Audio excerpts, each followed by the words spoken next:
하나님의 말씀을 봉독하겠습니다. 고린도전서 5장 9절로 13절입니다.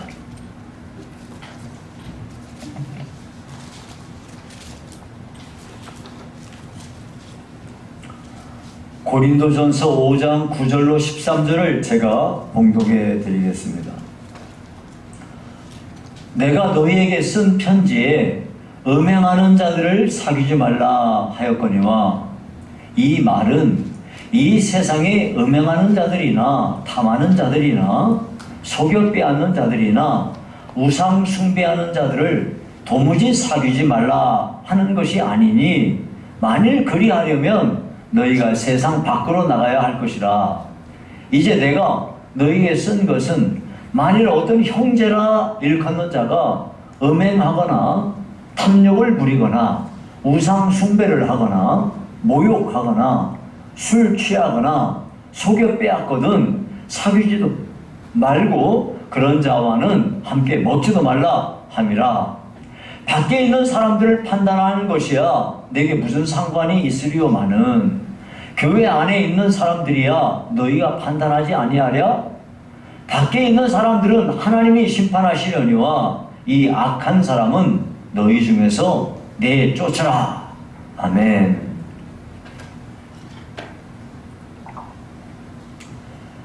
오늘은 세상에서 그리스도인으로 사는 길, 신자로 사는 길이라는 제목으로 말씀을 상고하겠습니다. 여러분 오늘 본문의 9절에 보니까요. 9절 한번 열어봐 주실래요? 9절 거기 보니까 이렇게 말씀합니다. 내가 너에게 쓴 편지에 음행하는 자들을 사귀지 말라 하였거니와. 여러분 우리가 알고 있는 고린도 교회에 보낸 편지는 둘이에요. 하나는 고린도 전서, 하나는 고린도 후서. 근데 지금 우리는 고린도 전서를 보고 있는데 고린도 전서에서 말하기를 내가 너에게 쓴 편지에, 그러고 보니까 고린도 전서가 쓰여지기 전에 편지 한 통이 어떻게 해요? 고린도 교회에 보내진 편지가 있었구나. 근데 그것이 어떤 건지 우리가 몰라요. 우리한테 지금 없으니까 모를 뿐이에요. 다만 하나가 있었구나. 근데 그 편지에 음행하는 자들을 사귀지 말라라고 바울 사도가 권면했었구나 하는 것을 알 수가 있습니다. 근데 이 말을 고린도 교회 성도들이 잘못 해석해서 그래서 다음 절이 나오는 거예요. 10절에 10절요. 이 말은 이 세상에 음행하는 자들이나 탐하는 자들이나 속여 빼앗는 자들이나 우상 숭배하는 자들을 도무지 사귀지 말라 하는 것이 아니니 만일 그리하려면 너희가 세상 밖으로 나가야 할 것이라. 이게 뭔 얘기예요?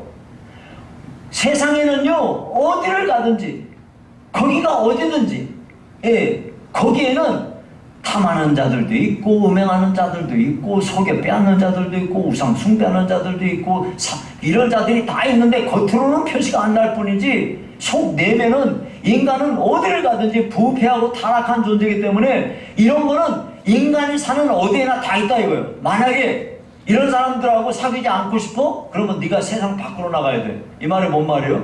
세상에는 그런 거 없어. 그런 사람 없으니까 그런 얘기죠. 도리어 하나님은 우리에게 이렇게 탐하는 자들, 속여 빼앗는 자들, 음행하는 자들, 우상 숭배하는 자들, 이런 자들은 우리의 전도 대상자이기 때문에 우리가 그 속으로 들어가야 된다고 말씀하고 있습니다. 그러나 그 뒤에 이제 무슨 이야기가 나오냐면 같이 예수 믿는다고 하는 형제라고 하는 자들이 이런 죄악을 범하면 그런 자들하고는 사귀지 말고 그런 자들은 내쫓아버려라 교회에서 이렇게 말하는 거죠. 자, 오늘 이 본문을 통해서 세상에서 신자로 사는 길이라는 제목으로 말씀을 상고합니다. 여러분 그럼 우리가 살고 있는 세상이 어떤 세상인가요? 여러분 세상은 끊임없이 바뀌고 있기 때문에 그때그때 세상에 대해서 다르게 표현될 수 있어요. 그런데 존 파이퍼라고 하는 사람이 오래전에 돈, 섹스, 권력이라는 제목의 책을 냈어요.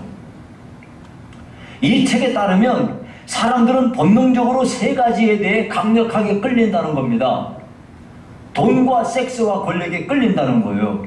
이것들은 사람들이 겉으로는 거부감을 갖는 것처럼 보이지만은 실제로는 그 내면에서는 이것들을 강력하게 원한다는 겁니다. 사실 여러분, 돈이며 섹스며 권력이며 이런 것들은 하나님께서 인간에게 허용하시는 거예요. 그러니까 중립이에요, 중립. 이것은 선도 아니고 악도 아니에요, 그 자체가. 그런데 하나님이 우리에게 허락하신 돈, 섹스, 권력을 가지고 하나님께 영광을 돌리고 하나님께 기쁨을 드리면 참 좋은 것으로 쓰이는 건데, 이것을 가지고 인간의 정욕을 따라 잘못 사용하게 되면 돈이, 섹스와 권력이 이것이 우상화되면서 하나님을 대적하고 하나님에게서 멀어진다 하는 이야기입니다. 근데 너무나 많은 사람들이 이것을 나쁘게 사용해서 자기의 정욕대로 사용함으로써 온 세상을 병들게 하고 있다 하는 것입니다. 자, 그러면 우리가 사는 세상이 어떤 세상인가요? 탐심에 끌려 사는 세상입니다. 사람들은요, 물질로 하나님께 영광을 돌려야 되는데 이 물질을 우상 삼아가지고 물질적인 욕심에 끌려서 질질 물질에 끌려다니며 살고 있지 않습니까?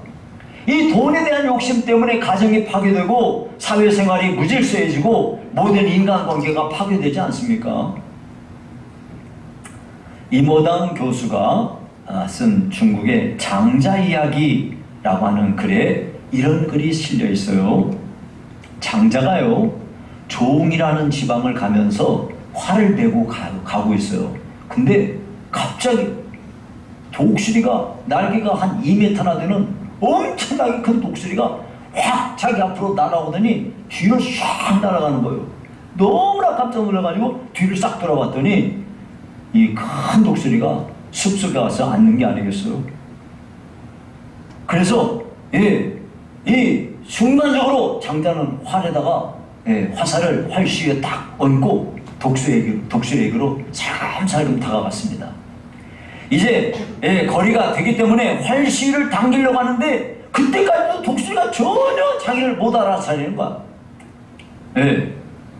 대체 독수리는 이쪽은 보지도 않고 어디만 주시하고 있는 걸까요? 하도 이상해서 장자는 활시를 당긴 채로 독수리가 대체 뭘 쳐다보고 있나 하고 싹 눈을 돌려봤더니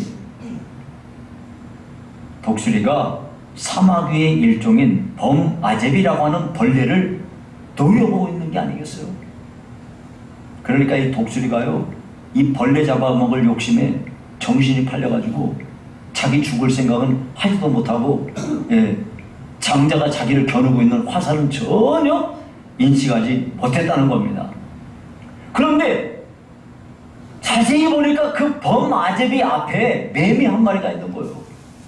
그러니까 이 범아제비는요, 매미 잡아먹을 욕심에 온 신경을 거기다 쏟다 보니까 자기를 노리고 있는 독수리는 전혀 알아차리지 못한 거예요. 이렇게 범아제비, 독수리, 장자 셋이가요 서로 자기가 잡아먹을 상대만 잔뜩 노리고 있었던 거죠. 그래서 장자가 생각하기를, 아이고 전부 제 욕심 채우느라 정신 못 차리고 사는구나. 그리고 그냥 활시에서 손을 뗐습니다. 갑자기 어떤 사람이 소리 지르면서 자기한테 막 악을 쓰는데, 여보시오, 당신 거기서 뭐 하시오? 왜 남의 밤밭에 함부로 들어가는 거예요? 그는 장자가 자기 밤나무 그 밭에 들어가가지고 밤 따려고 들어온 사람인 줄 알고 소리를 지른 거예요. 그러니까 장자는요, 독수리 잡을 욕심에 그만 남의 밤밭에 들어가는 줄도 모르고 들어간 거예요. 자, 이것은 이 세상이 어떻게 욕심에 끌려 살고 있는가를 잘 비유하여 이야기하고 있는 겁니다. 사람이요, 욕심에 끌리게 되면은 정신을 못 차리는 거예요. 세상 사람들이 돈에 끌려가지고 돈에 대한 욕심 때문에 눈이 멀어가지고 부모도 몰라보고 자식도 몰라보고 친구도 몰라보고 형제도 몰라보고 배신하고 서로 이런 사람들을 서로 죽이는 데까지 이르는 정말 악한 세상이 되어버렸습니다. 그뿐입니까? 여러분, 이 세상이 얼마나 음란한 세상이 되었습니까? 여러분, 음란한 삶이라는 게 뭐냐면 육체적인 정욕에 끌려 사는 삶을 말하는데요, 올해 3월에 KBS 세계는 지금이라는 프로그램에서 미국의 필라델피아 켄싱턴의 마약거리에 대해서 방영을 했어요. 마약에 취한 사람들이 비틀비틀하면서 좀비처럼 행동하는 모습을 아마 여러분들 중에 본 사람이 계실 거예요. 그곳에서는 어떤 종류의 마약도 아무런 제지도 받지 않고 거래가 되고 있답니다. 그러니까 학교 앞에서든 가게 앞에서든 주민들의 일상생활 공간에서 버젓이 공공연하게 이런 일이 벌어지고 있는데, 여기서 사는 사람들은 길거리에서든 어디서든지 그냥 마약을 주사하고 어디서든지 싸우고 총 쏘고 버려진 집들이 막 있고 이런 일들이 하도 많다 보니까 경찰들은 이런 사람들 체포하려고도 하지도 않고 전국의 마약 중독자들이 여기로 몰려든다고 그래요. 마약 사려고. 이곳에서 노숙하고 있는 마약 중독자들만 700명이 된대요. 야, 참. 그런데 문제는요, 켄싱턴에서 벌어지고 있는 인간 파괴의 참상이 절대 남의 일이 아니라는 거예요. 왜요? 이 마약에 중독된 사람들이 특별한 사람들이 아니고 그냥 평범한 사람들이요. 평범한 중산층의 자녀들부터 시작해서 운동선수, 의사, 변호사 이런 배경에 있는 사람들이 마약에 한 번 빠지면 여기서 헤어나오지 못하고 이렇게 돼버린다는 거예요. 평범한 사람들이 이런 비참한 나락 속으로 몰려들어가 버리는데, 이 마약 문제가 얼마나 심각한지 세계에서 이 미국만의 문제가 아니고 너무나 많은 나라에서 이런 일이 비일비재하게 일어나고 있어요. 여러분들도 아시다시피 우리나라는 어떻습니까? 옛날에는 우리나라가 마약 청정국이라고 그랬어요. 지금은 어림없어요. 마약이 굉장히 많이 유통되고 있으며 전 세계로 마약을 유통하는 마약 경유지가 되고 있다는 거예요. 그래서 세관에서 이런 것들을 막 찾아내지 않습니까? 그러니까 이제는 정말 위험한 세상이 된 거예요. 여러분, 지금 우리가 사는 세상이 성적인 이 성문화가 얼마나 타락해 있습니까? 아프리카에서 창궐한 선천성 면역결핍증, 즉 에이즈가요, 우리나라에서도 환자 수가 계속 늘고 있대요. 예전에는 뭐 몇백 명 이런 수준이었는데 이게 2000년 들어서면서 매년 1000명씩 늘어나고 있대요. 선천성 면역결핍증이 뭡니까? 면역을 절대 할 수 없는 거니까 그냥 이거 걸리면 그냥 죽는 거예요. 근데 여러분, 현재 지금 우리나라 국회에 계류 중에 있는 포괄적 차별금지법이 이게 얼마나 무서운 병이냐면, 이게 무서운 법이냐면 이거요, 이 동성애자들 이런 사람들 막 저기 하는데, 여러분 동성연애를 하는 사람들 가운데 이게 남자의 성기를 항문에다가 삽입하게 되면은 항문의 이 벽이 굉장히 얇대요. 그래가지고 금방 찢어진답니다. 그러면 거기에 찢어진 대로 정액이 들어가게 되면 큰 문제가 발생하는데, 만약에 매독에 걸린 사람이 그런 일을 했다 그러면은 온몸에 막 완전히 엄청난 치명적인 병을 일으킨다는 거예요. 그런데 이렇게 무서운 일이 있는데도 불구하고 언론에서는 절대 이런 얘기를 안 해요. 왜? 이렇게 하지 않기로 법적으로 그렇게 못하도록 법적인 조치를 해놨다는 겁니다. 야, 참 정말 문제가 아닐 수가 없습니다. 이런 자들을 성소수자라 하여 보호해야 된다고 포괄적 차별금지법을 하겠다는 겁니다. 만약 이 법이 통과되면은 가까운 장래에 남자 며느리, 여자 사위, 여러분이 이제 보게 될 거예요. 게다가 이 동성애를 옹호하는 사람들은 이 동성을 내가 남자가 남자 좋아하는 것이 선천적이라고 하면서 자기의 책임을 전가해요. 이거는요, 절대적으로 그 사람들도 스스로 고백하기를 자기가 선택하는 거지 선천적인 게 아니에요.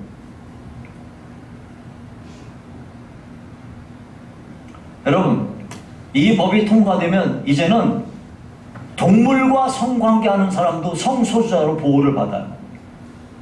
야, 이거 정말 소돔과 고모라가 아니고 뭐가 있습니까? 여러분, 이런 이야기를 하자면 한도 끝도 없을 겁니다.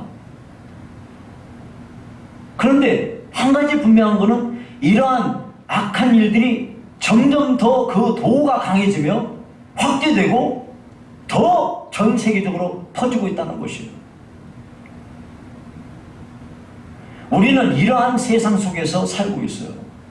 아마 우리는 앞으로 한 번도 생각해보지도 못하고 한 번도 경험해보지 못한 새로운 죄악의 광장 속에 들어가 우리가 홀로 있어야 될지도 몰라요.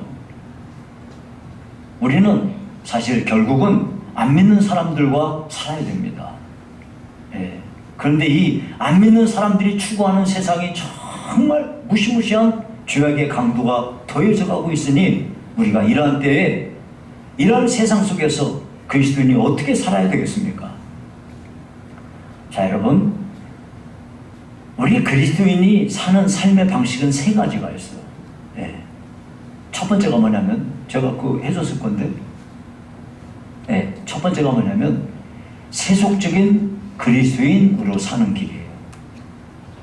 두 번째가 뭐냐면, 예. 두 번째가 있나? 예.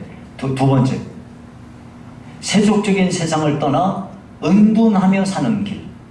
세 번째가 뭐냐면 세속적인 세상 속에서 그리스도인으로 사는 길. 이 세 가지가 있어요. 제가 하나씩 설명을 드릴게요. 자, 예수를 믿기는 믿는데 이 세상에서 그냥 어울려 사는 사람들, 세속적인 그리스도인으로 사는 거예요. 여러분, 교회 다니는 사람들 중에는요, 세상에서 살면서 세상에 믿지 않는 사람들하고 전혀 다르지 않게 똑같이 살다가 주일만 되면 말끔하게 챙겨 입고 교회 나와서 예배 드리는 사람들이 있어요. 그러니까 세상을 살면서는 일반적인 사람들하고 똑같이 죄 짓고 술 마시고 욕하고 사기치고, 예, 폭력을 행사하고 이렇게 살다가 교회 와서 회개하고 기도하고 예배 드려요. 하나님은 이런 사람을 용서하시죠. 불쌍히 여기시죠. 그런데 정작 이렇게 사는 사람은 예수 믿는 사람의 기쁨도 없고 감격도 없고 무슨 은혜가 있겠습니까? 그리스도인의 숭고하고 아름다운 향기를 하나도 없고 맨날 갈등 속에서 신앙생활을 하는 거죠. 한마디로 믿음이 약한 사람들의 삶의 태도라 할 수 있습니다. 이러면 안 되는 건 본인도 알아요. 근데 그게 안 돼. 그래서 맨날 반복하면서 살다 보니까 처음에는 마음이 찔리고 두려운 마음도 있었는데 이제는 죄의식도 못 느껴요. 이렇게 사는 거지 뭐. 인생이 그런 거 아니겠어? 이렇게 합리화하는 거예요. 완전히 이중적인 삶을 사는 거죠. 교회 와서 예배 드리면 그래 이렇게 해야지, 정말 이러면 안 돼. 그러다가도 세상에 나가면 언제 그랬냐 하면서 세상에 파묻혀 허우적대며 사는 것이 맨날 그렇게 살고 있으니 하나님은 분명히 예수 믿는 사람에게 승리를 약속하시고 우리에게 하나님이 주시는, 이 세상이 줄 수 없는 평강을 우리에게 주신다고 하셨어요. 그런데 이렇게 사는 사람에게는 패배가 일상화가 되어버리고 마음에 평강도 없고 예수 믿는 게 너무 힘들어. 주일 나오면 질질 끌려 어거지로 보는 거야. 가정의 평화를 위해서. 참 불행한 거죠.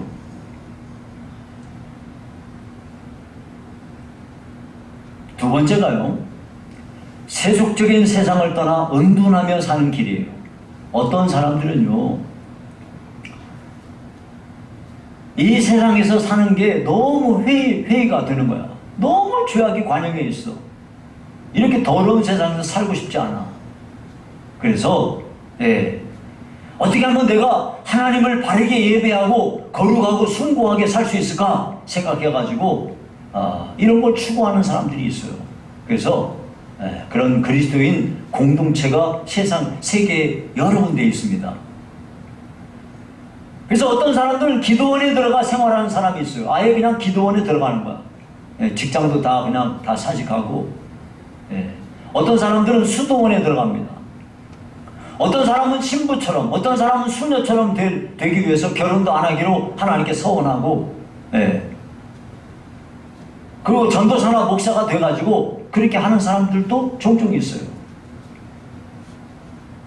그러니까 이런 생각을 가진 사람들은 자기들과 생각이 맞는 사람들이 모인 그런 신앙 공동체를 찾아가가지고 자기 전 재산 다 팔아서 거기다가 희사, 거기다 기증하고 그 공동체로 들어가는 거예요. 그러니까 그곳에 들어가서 극도의 절제된 생활을 하면서 인터넷도 하지 않고 TV 같은 것도 멀리하고 문명의 모든 이기를 멀리하고 매일 예배하고 매일 기도하고 이런 생활에 전념한다고 그래요.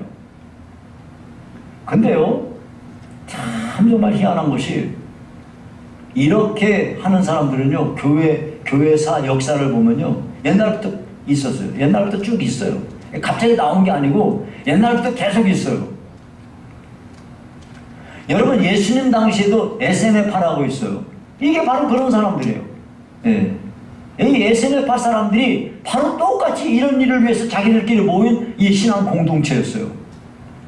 더 이상 세상 염려도 끊어버리고 더러운 거 보지도 말고 더러운 사람하고 사귀지도 말고 꼴 보기 싫은 사람 더 이상 보지도 말고 더러운 생각 안 하고 거룩하게 살겠다는 거예요. 얼마나 생각이 좋습니까? 근데 참 정말 희한한 거는 이렇게 세상을 떠나서 은둔하며 거룩함을 추구하는 공동체 안에 어떤 공동체를 가도 거기에 시기가 있고 질투가 있고 교만이 있고 극심하게 내적으로 싸우는 갈등들이 있는 거야. 야, 대체 사람이라는 존재는 어떤 존재입니까? 장소를 옮긴다고 해서 인간의 죄성이 없어지는 게 아니기 때문에 그래요. 이건 문제 해결이 아닌 거야.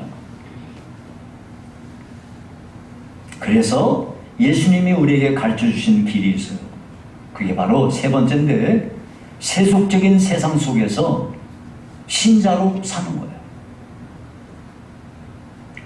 이것은 세상 속에서 믿지 않는 사람들과 더불어 함께 살지만 그 속에서 예수 믿는 사람의 자세를 잃어버리지 않고 사는 삶을 말하는 거예요. 이걸 보고 예수님께서 너희는 세상의 소금이다, 너희는 세상의 빛이다 그랬어요. 여기서 여러분 이 말씀을 잘 봐야 되는데, 여러분 예수님은 너희는 소금이다, 너희는 빛이다 이렇게 말 안 해요. 그런 건 없어요. 성경의 그 앞에가 뭐냐면 너희는 세상의 소금이요, 너희는 세상의 빛이라고 그렇게 말씀하는 거예요. 즉 예수님께서는 우리 그리스도인들이 세상에 썩어져가는 것을 방지하는 소금의 역할을 하는 사람으로 우리를 세우셨다는 거예요. 여러분, 음식에 소금 안 들어가면 맛없죠? 근데 음식에 맛을 내는 것이 소금이듯이 세상 속에서 맛을 내며 사는 존재로 살도록 우리가 부름을 받았다 이 말이에요.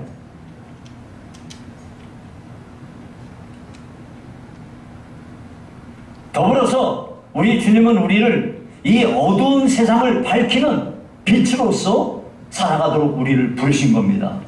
여러분, 빛은요, 어두운 가운데 있을 때 비로소 빛의 가치가 있어요.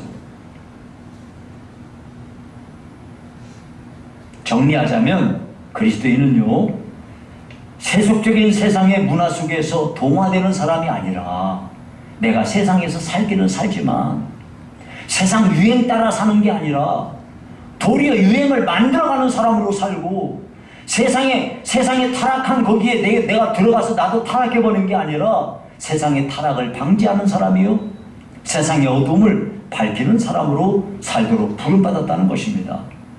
그러면 이렇게 살려면 우리가 어떻게 살아야 될까요? 그래서 성경은 우리더러 믿음으로 살라고 말씀하는 거예요. 믿음으로 산다는 것은요, 맨 먼저 하나님을 향한 믿음에서부터 출발하는 거예요. 여러분, 우리가 예수 믿어요 그러면은 우리는 하나님을 믿는 거예요. 하나님은 눈에 보이지도 않아요.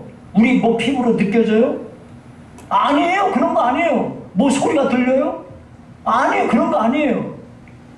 그런데 성경은 뭐라고 말합니까? 히브리서 11장 6절에 믿음이 없이는 하나님을 기쁘시게 하지 못하나니 하나님께 나아가는 자는 반드시 그가 계신 것과 또한 그가 자기를 찾는 자들에게 상 주시는 이심을 믿어야 할지니라. 하나님은 자기를 바라보고 자기에게 도움을 구하고 자기를 의지하고 이런 사람에게 그 사람에게 상을 베풀어 주는 분이라는 사실을 믿으려 하는 거예요. 여러분, 우리가 예수 믿으면 뭐 병도 안 걸리고 사고도 안 만나고 그럽니까? 아니에요. 똑같이 다른 사람이랑 똑같이 예외 없이 병도 걸리고 뭐 불의의 사고도 만나고 하지 않습니까? 이런 때에 우리는 세상 사람들하고 분명히 다르다는 것이 증명이 됩니다. 세상 사람들은 이런 일을 만나면 안절부절하고 불안해하고 두려워하고 어쩔 줄 몰라가지고 여기다 전화하고 저기다 전화하고 뭐 분주합니다. 그런데요, 하나님께 인생을 맡기고 사는, 하나님을 참으로 믿는 그리스도인은 이런 모든 일이 하나님의 섭리 아래에서, 하나님의 뜻 아래에서 진행되고 있다는 것을 믿기 때문에 결국은 이 모든 일이 합력해서 선을 이루어 가시는 하나님의 섭리가 있다는 걸 믿기 때문에 차분하게 이런 일을 맞이하는 거예요. 로마서 8장 28절에 그렇지 않습니까? 우리가 알거니와 하나님을 사랑하는 자, 곧 그의 뜻대로 부르심을 입은 자들에게는 모든 것이 합력하여 선을 이루느니라. 여기서 여러분, 모든 것이 합력하여 선을 이룬다는 것은 우리가 서로서로 힘을 합해서 선을 만들어간다 이런 말이 아니에요. 그건 성경을 잘못 해석하는 거예요. 그런 말이 아니고요, 하나님께서 우리가 만나는 좋은 일, 굳은 일, 슬프고 괴로운 일, 이별하고 뭐 배신당하고 이런 모든 일들 하나하나 합해가지고 전부 다 섞어가지고 결국은 하나님의 의지로 선을 만드신다는 거예요. 그걸 우리가 믿어요. 그러니까 우리가 그렇게 이렇게 안절부절하지 않게 되는 겁니다. 그래서 여러분, 우리 그리스도인은 믿음으로 살아야 돼요. 매사에. 그리스도인은 믿음으로 시작하고요, 믿음으로 살고요, 결국 믿음으로 삶을 마치는 거예요. 여러분, 또 우리가 어떻게 살아야 되겠습니까? 우리가 소망으로 사는 거예요. 우리는 천국에 소망을 두고 사는 거지. 그래서 살든지 죽든지 주님께 우리 맡기고 사는 거지. 여러분, 아브라함이 가나안 땅에서 외국인과 나그네로 살아갈 때 그는 어디를 가든지 하나님께 제단 쌓고 하나님 예배하고 하나님을 사모하면서 살았어요. 그랬더니 다른 사람들이 보고 저 사람은 하나님의 사람이야 하고 말하는 거예요. 여러분, 우리가 바로 그렇게 살면 돼요. 그냥 하나님께 소망을 두고 돈에 소망 두지 말고, 다른 거 바라보지 말고 하나님 바라보고 하나님이 약속하신 그 약속 붙잡고 그냥 우리의 길을 그냥 가면 되는 거예요. 우리는 이 땅에서 살고 있지만 우리의 본향은 영원한 천국입니다.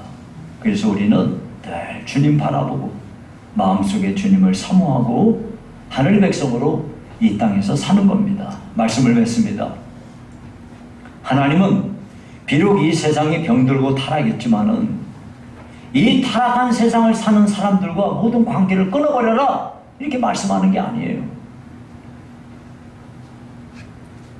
그들과 격리돼서 살지 말고 도리어 그 속에 들어가서 굳굳하게 그리스도인으로 살아가라 말씀하는 겁니다. 여러분, 그렇기 때문에 우리에게 꼭 필요한 게 한 가지가 있어요. 그게 뭐냐면 믿으라면 똑바로 믿으라 이거예요. 흐리멍텅한 사람 사귀면요, 나도 흐리멍텅한 사람 되고요, 경건한 사람하고 사귀면 나도 경건한 사람 되는 거예요. 흐리멍텅하게 믿으면 아무것도 안 되는 거예요. 그런 의미에서 교회 안에 음행하는 사람, 탐욕을 부리는 사람, 우상숭배하는 사람, 모욕하거나 술 취하는 사람, 속여 빼앗는 사람, 이런 사람하고는 사귀지도 말라, 함께 먹지도 말라, 이런 자는 교회에서 내쫓으라. 왜? 이런 자들이 교회의 순결성을 파괴하기 때문에 그렇다는 겁니다. 여러분, 주님의 다시 오심이 가까워지는 이때에 교회의 순결성을 우리가 잘 지키면서 교회를 이룬 우리 한 사람 한 사람이 예수를 똑바로 믿는 귀한 복이 임하여지기를 주의 이름으로 축원합니다. 살아계신 하나님 아버지, 감사합니다. 험난한 세상을 우리가 어찌 우리 힘으로 이기며 살겠습니까? 성령께서 우리를 도와주셔서 아무리 험한 세상 가운데도 하나님이 우리를 홀로 놔주지 않으시고 하나님께 향한 믿음과 소망을 두고 사는 사람은 우리 하나님이 책임져 주시는 것을 믿습니다. 우리 아버지 앞에 우리의 인생을 부탁하오니 아버지여, 우리를 통해서 우리가 세상에서 소금으로 세상 가운데 빛으로 살아가도록 축복해 주시옵소서. 예수님 이름으로 기도하옵나이다. 아멘.